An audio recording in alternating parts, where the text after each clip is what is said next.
Excel-də home tabının növbəti qrupu Ettin qrupudur. Bu qrup barəsində ilk olaraq ümumi olaraq danışaq, sonra alt qrupları barəsində geniş məlumat verək. Ettin qrupunda 5 əsas alət olur, alt qrup olur, deyək ki, AutoSum, Fill, Clear, Sort and Filter və Find and Select. Biz burada AutoSum ilə müxtəlif hesablamalar apara bilərik. Fill ilə məlumatları sağa, sola, doğru, yuxarı, aşağı doğru doldura bilərik və yaxud da müəyyən seriyalarla məlumatları sıralı şəkildə avtomatik doldura bilərik. Clear vasitəsilə biz xana daxilində və yaxud da cədvəl daxilində olan məlumatları silə bilərik. Sort and Filter vasitəsilə biz məlumatları sıralaya və filtrləyə bilərik. Find and Select isə məlumatları tapıb seçə bilirik. Cədvəl AutoSum. AutoSum ən sürətli hesablamadır. Hansı ki biz burada AutoSum'ı seçdiyimiz zaman çox vaxt bizə sum funksiyasını vermiş olur. Seçdiyimiz diapazona uyğun olaraq funksiya təklif edir. Misal üçün, onu da əvvəldən deyim ki, bir şeyi diqqətinizə çatdırım ki, bizim üzərində işlədiyimiz cədvəl əgər table formatındadırsa, bu zaman bizə sum yox, subtotal funksiyası verəcək. Biz hardan bilirik ki, bizim cədvəlimiz table formatındadır? Cədvəlimizə toxunan zaman gördüyünüz kimi table design tabı açılır. Biz bunu əvvəlki dərslərimizdə izah etmişdik ki, cədvəlimizi daha doğrusu table formatına salmaq üçün Ctrl-A və Ctrl-T vasitəsilə cədvəlimizi table formatına salırıq və yaxud da insert tabında table bölməsini seçərək cədvəlimizi table formatına salmış oluruq. Dediyimiz kimi, əksər hallarda bizə sum funksiyası verir. Cədvəl formatındadırsa isə bizə subtotal funksiyası vermiş olur. Gəlin biz digər halı da nəzər alaq. Sütun başlığı number olan bir sütun yaradağın. Biraz sonra keçəcəyimiz fill series vasitəsilə bura ədədlər əlavə edəyim.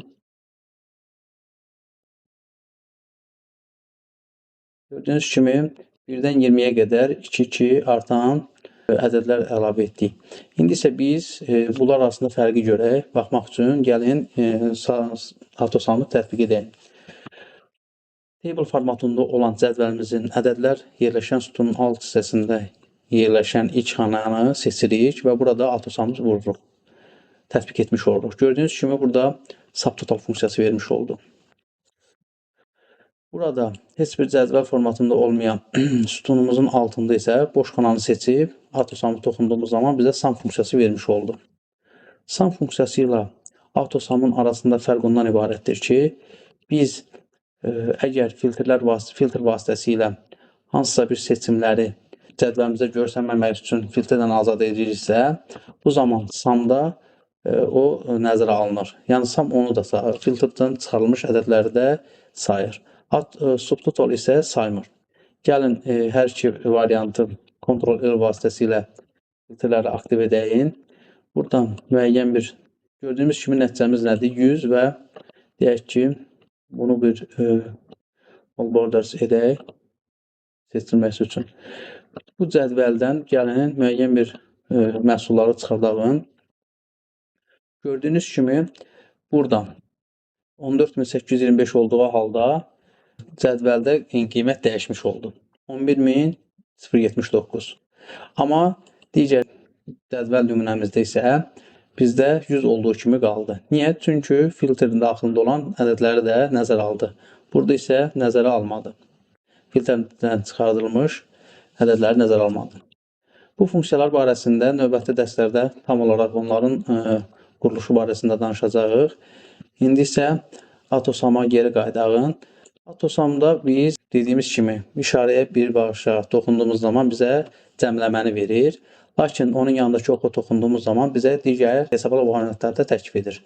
Average bildiyimiz kimi ortalama, count numbers ədədlərin sayı, max bildiyimiz kimi maksimum dəyər, minimum dəyər və yaxud da more function vasitəsilə digər variantlar, digər funksiyalar, hesablama funksiyaları.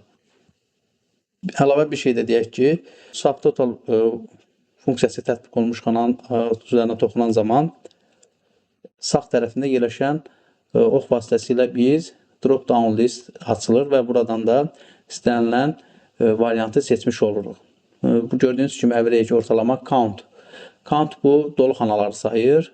Count number isə ədədlər olan xanaların sayını vermiş olur.